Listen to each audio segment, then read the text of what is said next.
And welcome to the Action Network's Oscars Bets podcast. I am Chris Raybon.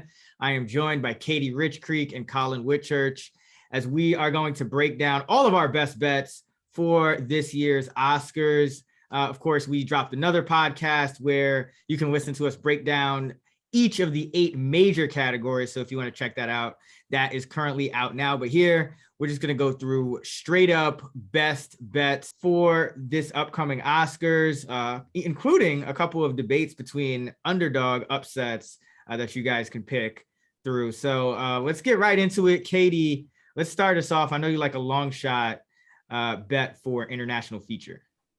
I sure do. So I would be shocked if Drive My Car does not win as a minus 2,500 favorite this Sunday. It has a Best Picture, Best Director, Best Adapted Screenplay nomination, but we're looking for betting value, and this is my favorite long shot, is Worst Person in the World to win Best International Feature.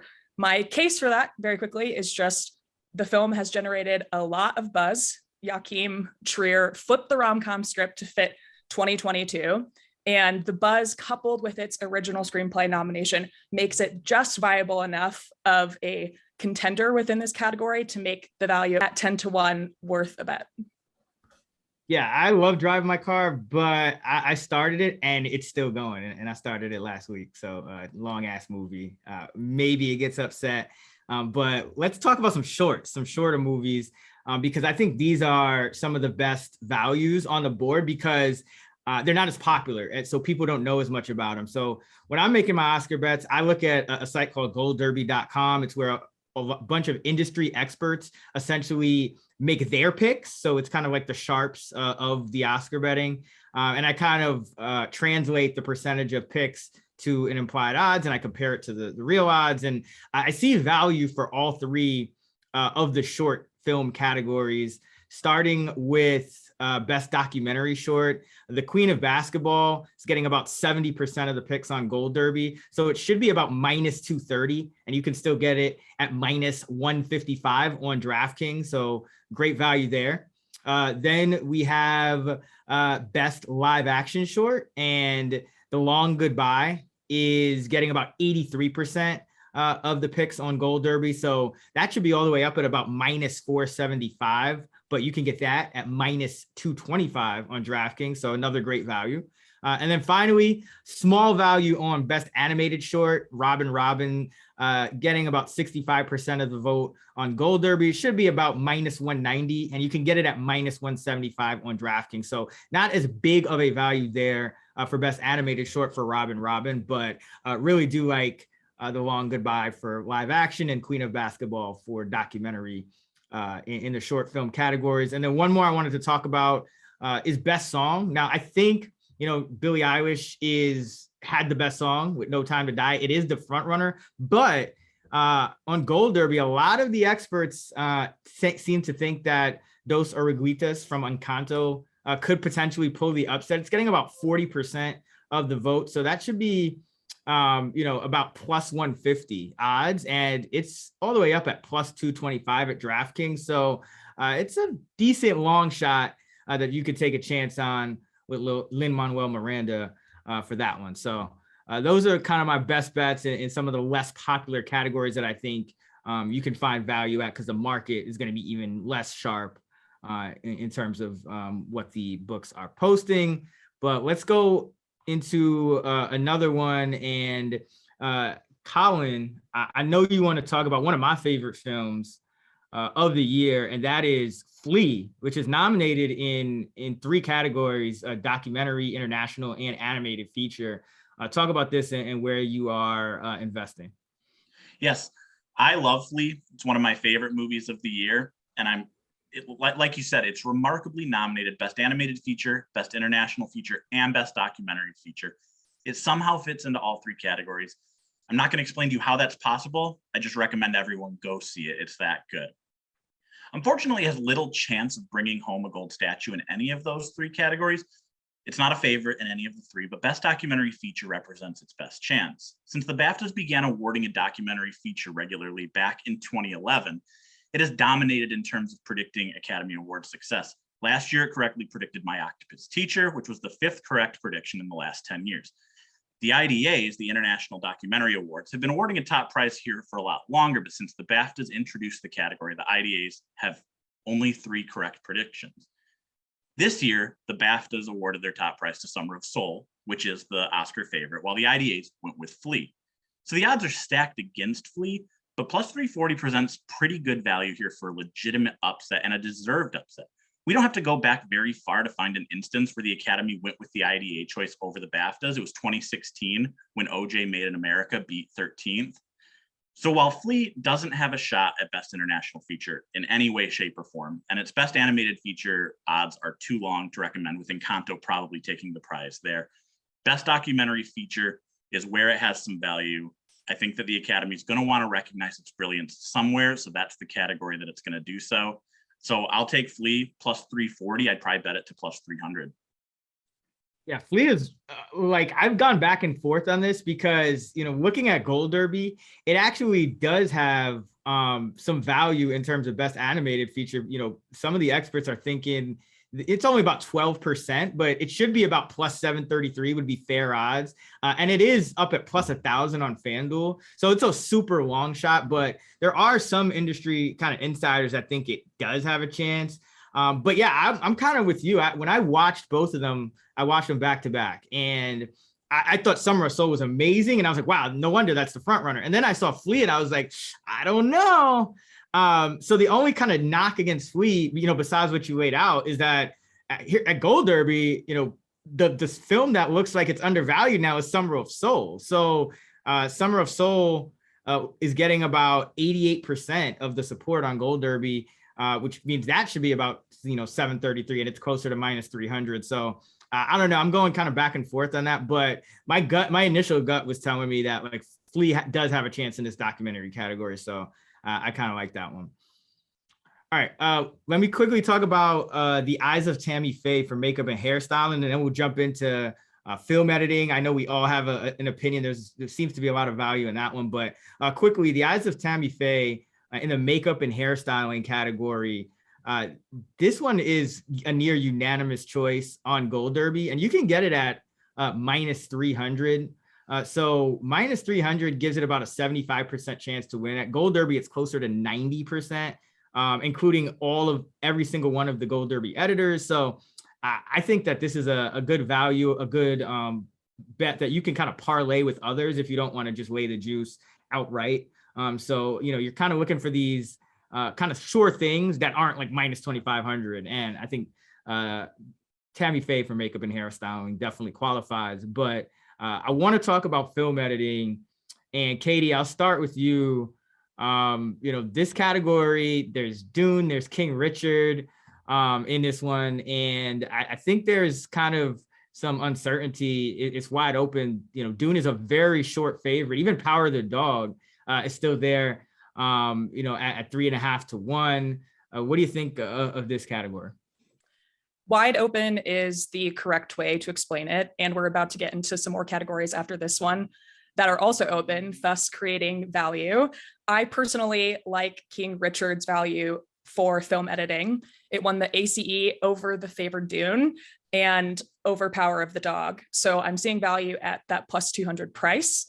Pamela Martin's work on The Fighter and Battle of the Sexes prepped her for the challenge of editing a film about sports, but really this is a film about complex characters, and her editing really enhanced Will Smith's performance of Richard Williams. So this is the film I'm targeting for editing.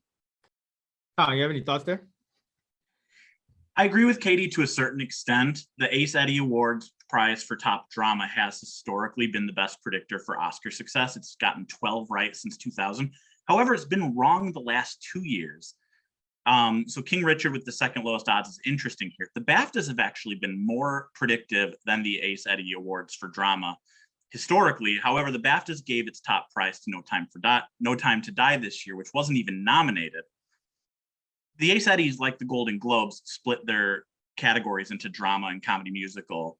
And their comedy musical winner this year was actually Tick, Tick, Boom, which we see all the way down at plus 1,300 on FanDuel. So I agree with Katie that King Richard is the pick at plus 200, given the Ace Eddie success. However, I wouldn't discredit Tick Tick Boom as an kind of extra long shot nibble of a bet there. Just given its win at the Ace Eddies. We also should mention, Chris, that if you're going to be betting a lot of these awards, the shorts you mentioned, the technical categories here, a lot of people like to bet kind of as the show goes on, but because of the Academy's asinine decision to pre-record a lot of these categories, people need to get their bets in early. Film editing, documentary short, makeup and hairstyling, original score, production design, animated short, live action short, and sound are all going to be recorded the hour before the live broadcast begins. So it's likely these sports books are going to take them down ahead of time. So we just got to throw that out there for people to remember going into Sunday. Also, to keep in mind is film editing is often correlated with Best Picture. So the fact that it is among the pre-recorded awards makes the Best Picture odds in the live window potentially interesting. Yeah, and first of all, what a ridiculous idea to like cut film editing from the like main show. That I just questionable editing. Yeah, right, exactly. I mean, hey, remember last year, you had what was it, Best Actor? Everyone thought Chadwick was going to get it, and they were going to close the show, and then you just got. And so yeah, Oscars, they got some things to fix. But I will say this: I kind of like to capitalize off of uncertainty, just like you guys. The one thing I'm noticing, when we did the podcast yesterday, the major categories, I said, okay, it seems like Power of the Dog is it was a front runner most of the season, and then like this one thing happened. And then now everybody's questioning it. And that one thing was, the Producers Guild win for CODA. This editing category, I kind of feel like it's the same thing. Like Dune was the runaway favorite for most of the season. And then, there's all these, it's not, there's these, the Eddie comes and, then the Globe had split it up. And so there's not these like direct correlations between it competing with King Richard necessarily in every single precursor. I'm going to take the value and just go with King Richard. It's down to -120 at DraftKings, and that actually represents a pretty good value because Gold Derby still has it about 64%, which should be closer to -190, -200. So I'm just going to kind of go with the weakened favorite and hope it hangs on there. But I agree. I think this is one of the best categories where if you're looking for an underdog, if you're looking for a long shot, if you're looking for a short favorite, it has all of the ingredients, to bet. So this is one of the best categories, is best editing. Let's move on to actress. And I'm gonna sit here and sit this one out and let Katie, you and Collin kind of duke this one out because I'm sitting here with a +550 ticket on the favorite Jessica Chastain, who's now -175. So now at this point, I know you guys are looking in other areas. So Collin, I'll start with you. What are you doing here for Best Actress? Yeah, in terms of the major awards, this is by far the most intriguing. The odds have been all over the place. Nicole Kidman was the favorite when nominations were announced. She's been leapfrogged by Jessica Chastain. That happened after she won at the SAG Awards. So the BAFTAs are actually the best predictor for Best Actress wins historically. It matched the Academy 8 times the last 8 years and 16 times total since 2000. However, the BAFTAs gave their Best Actress awards to Joanna Scanlon for After Love, and Scanlon, of course, isn't even nominated here. The SAG Awards have been right 15 times since 2000, and that's the sole reason Chastain has moved into pole position, in my opinion. However, the SAGs have been incorrect in 2 of the last 3 years, as have the Golden Globes drama, which went to Kidman. So all of this has an anything can happen aura to it. And that seems really true. I think 4 of the 5 nominees, with apologies to Penelope Cruz, for Parallel Mothers, which she's fantastic in, seemingly legitimately in the running to walk out of the theater with the trophy. So the other thing to consider here is the roles that these women play and their ages. Frances McDormand a year ago skirted the playing a historical figure principle, but she did win as an actress over the age of 60. She was 63 last year. So this year we have 3 women playing historical figures, Chastain, Kidman, and Kristen Stewart. However, 4 of the 5 nominees fall into that middle ground age-wise where we don't often see Best Actress wins. Chastain's 44, Kidman's 54, Olivia Colman's 48, and Cruz is 47. Kristen Stewart's only 31, so she fits into the principle of both historical figure and under the age of 35 or over the age of 60. I've wondered this entire time since I saw Spencer why Stewart isn't getting more love. I think there's just some hatred out there for her because of Twilight, but she's fantastic as Princess Diana and Spencer and very deserving of this award. And given the anything can happen aura around this award, I think plus 500 is too good to pass up for her. So I'll disagree with Collin in terms of why I think Kristen Stewart hasn't gotten as much buzz for this award. I think it has less to do with Twilight and more to do with Spencer being a little bit controversial in terms of how it was received by folks. Maybe not controversial, but polarizing. People either really liked it, likely because you already like the royal family, or you were unlikely to even see it in the first place. So, but I do agree with Collin that I do think 4 of these 5 actresses could viably win on Sunday. So I'm going to take my chances with Nicole Kidman, given the fact that Jessica Chastain's odds are now at minus money. Nicole Kidman does check that same historical figure box, obviously having played Lucille Ball and being the Ricardos at 54. As Collin mentioned, she does fall into that unlikely category for age. But Kristen Stewart, my argument against her is that she's young enough and will have bigger or chances later down the road in bigger films that more of the Academy will have seen and love. And Nicole Kidman hasn't won this award since 2002 when she portrayed Virginia Woolf in The Hours. So, you know, given how wide open it is, I like the value on Kidman at plus money. I said I'm sitting this one out. I'm Team Chastain, even at the current numbers. But I will say this: I cannot believe we had a debate about Best Actress, and neither of you are picking Olivia Colman. We know the Academy loves Olivia Colman. Oh, and I love guys, her. Yeah, you guys are gonna have to duke it out with my boy Colin Wilson because he loves Colman. Ryan McKee loves. So it's so wide open. This is another great category to bet though. All right, let's justice for Penelope Cruz. I'll say justice for Penelope Cruz. She deserves more love. See Parallel Mothers. It's great. Okay, let's talk original screenplay. This is another one where Collin, you and Katie have a bet here. So Katie, why don't you start us off? What are you looking at for best original screenplay? I am looking at Belfast. This is another one of those races, along with adapted screenplay, that feels open enough that taking a shot with a film that's not favored is worth it. Belfast won the Critics' Choice. Licorice Pizza won the BAFTA. Then Don't Look Up won the WGA. But Belfast wasn't eligible for the WGA, all of which to say or to illustrate how open this is. Belfast emerged early on as a favorite for a Best Picture. It's lost a lot of steam since then, but it is the only of the 3 Best Picture heavy contenders in this original screenplay category. And so I'm thinking that this could be the way the Academy tries to award Belfast, and this is the most likely award I see it winning. Yeah, I don't hate the Belfast pick. It's interesting given the fact that it was ineligible for the WGAs. Definitely throws a wrench into things. I'm personally going with Don't Look Up here. I think that this is the category where they're going to choose to award this film, a highly contentious film. People either loved or hated. I am on the former side there. I thought it was fantastic. Like you mentioned, Belfast wasn't eligible at the WGAs. The WGAs gave their award to Don't Look Up, and the BAFTAs went with Licorice Pizza. And those 2 awards are basically split in predictability of Oscar success since 2000. The WGA has been correct 14 times, and the BAFTA has been correct 13 times. 8 times they've agreed and been right. Once they've agreed and been wrong, that was Birdman over Grand Budapest Hotel in 2014. And once they have disagreed and still been wrong, which was Green Book over 8th Grade and The Favorite in 2018.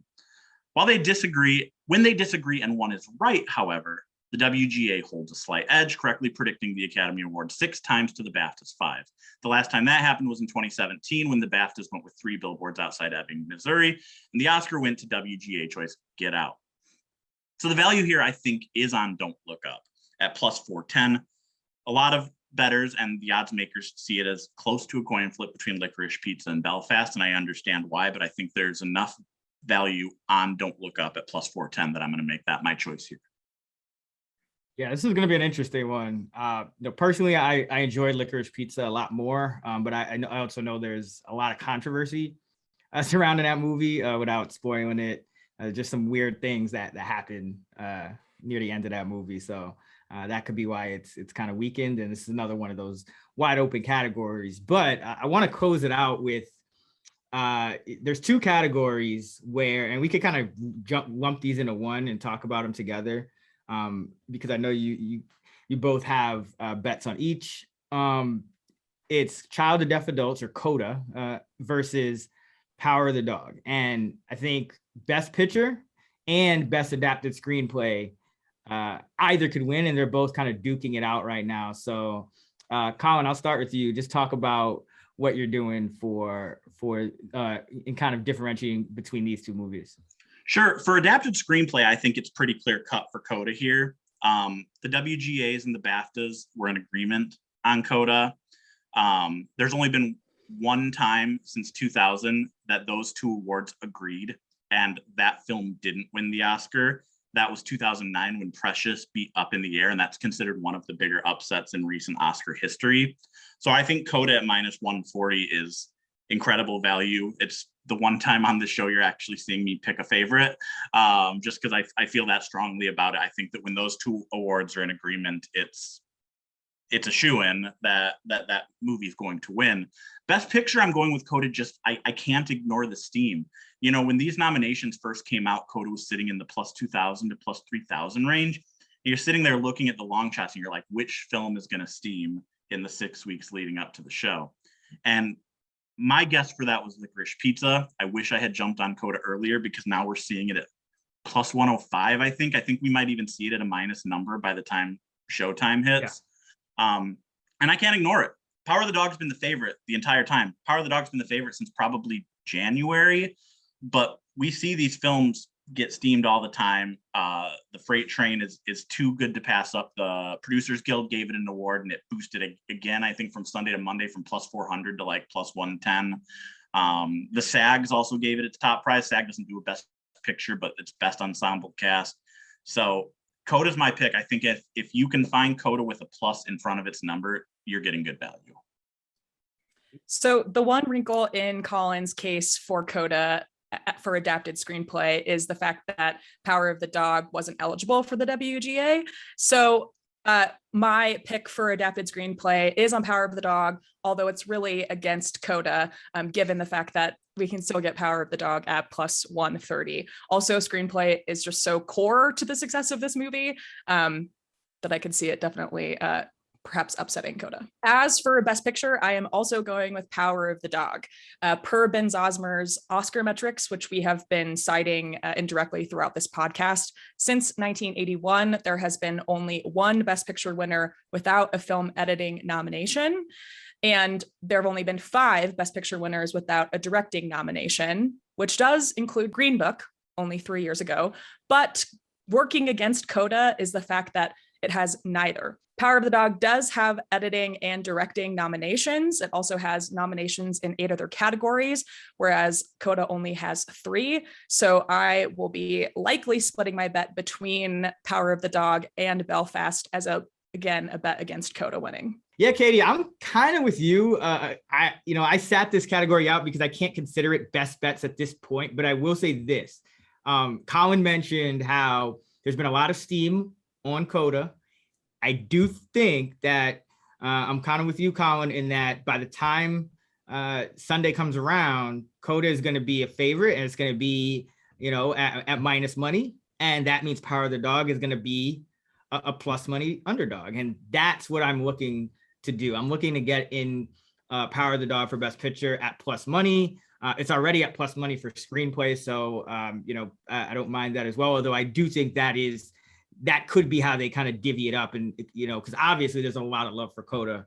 But that's what I'm really looking for is Power of the Dog at plus money for Best Picture. And I'll close with this, Gold Derby, since 2016, 5 of the 6, their number 2 choice has actually won it. And this year that's Power of the Dog, because they're all kind of switching to CODA late in the game. So quite an interesting race here for Best Picture and Screenplay between CODA and Power of the Dog. And that is going to do it for our Oscars 22 Best Bets podcast here at the Action Network. I am Chris Raybon. You can find me on Twitter at Chris Raybon, Raybon. You can find Collin on Twitter at CO Whitchurch, and you can find Katie at Katie S. Richcreek. Be sure to check out actionnetwork.com for all of our Oscars and other gambling content. And be sure to check out our Academy Awards preview podcast where we go over the 8 major categories. Good luck this Sunday. Let's get this money.